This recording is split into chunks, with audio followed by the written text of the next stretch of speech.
Miaka minne ya Dr. Samia Suluhu Hassan ni miaka ya vitendo.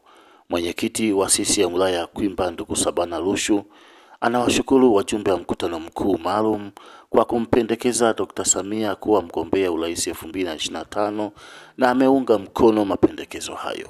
Ameyasema hayo katika ziara ya sekretarieti ya halmashauri kuu ya CCM mkoa wa Mwanza wilaya ya Kwimba. Tunashukuru sana jopo ambalo likuwepo Dodoma kwa kumpendekeza Samia Suluhu Hassan kuwa mgombea pekee.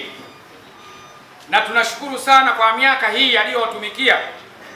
Amefanya kazi vizuri, ametumikia taifa vizuri, na ndiyo maana tumependekeza miaka mitano tena. Wanakwimba na Wanasumbwe tumeungana na hilo. Kwa kweli katibu wetu wa mkoa wetu wa Mwanza, tupelekee hizo salamu kwa rais wetu Samia Suluhu Hassan kwamba sisi tuko pamoja na yeye na tutaenda pamoja na ushindi tunao. Utekelezaji wa miradi ya maendeleo kwa miaka minne ya Dr. Samia Suluhu Hassan yamemvuta mwanasiasa mkongwe wa chama cha upinzani na kujiunga na Chama cha Mapinduzi. Biashara ya upinzani Kwimba imekwisha. Nimefika mahala ambapo sasa siwezi tena kutangatanga. Ninahitaji tuheshimiane. Ndugu zangu, safari ya mabadiliko, hakuna mabadiliko bila sisi.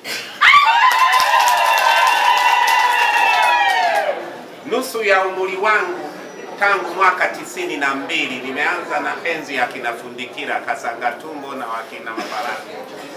92 hakuna mwana siasa za upinzani aliye na umri wangu katika upinzani wilaya hii. Mimi ni namba moja. Lakini nimefikia hatua hii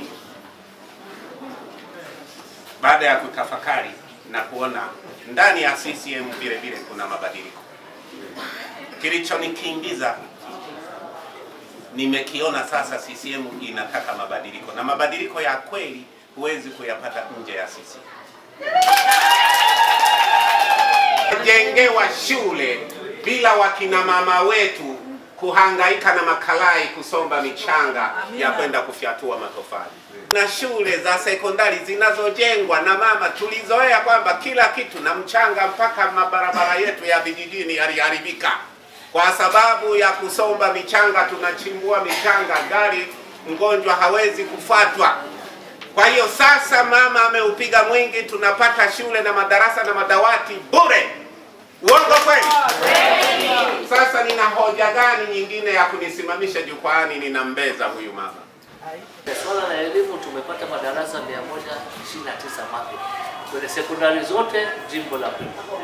Pamoja na kupata madarasa mapya, tumejenga sekondari 5 mpya kwenye jimbo la Kwimba.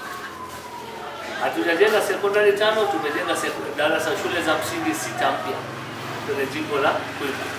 Pia tumejenga shule za chekechea 2 mpya. Kwimba tuna kata 15. Kata 14 tuna maji ya ziwa Victoria sasa. Maji ya mabomba yanafika kwenye kata 14. Na safari ya kupeleka maji inaendelea kwenye kata nyingine iliyobaki na vijiji vingine ambavyo bado havijapata maji. Lakini maji ya ziwa Victoria tuna mradi mkubwa tumepata pale Ungumaro ambao umegharimu karibu takriban bilioni 1,200,000 ambao umekamilika. Sasa hivi kwenye jimbo la Kwimba, hasa kwenye kata ya Ungumaro, kwenye kijiji ya Ungumaro, wananchi wanapata maji kwenye nyumbani kwao. Hakuna tena sababu ya kupata maji kwenye magati, unapata maji mpaka nyumbani kwako.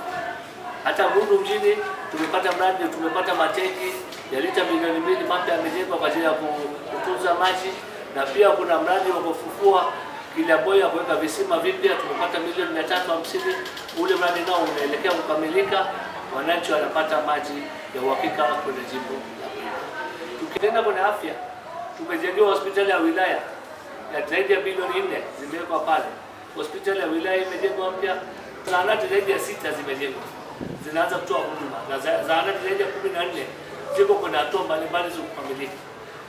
Kwenye umeme tumepiga hatua, vijiji vyote 59 vimeshapata umeme. Tuna vitongoji 420, vitongoji 170 vina umeme. Kwa hiyo umeme tunaendeleza kuipeleka kwenye vitongoji. Awamu hii tukianza awamu hii tukianza ya mama miaka mitano tunahakikisha vitongoji vyote vinapata umeme.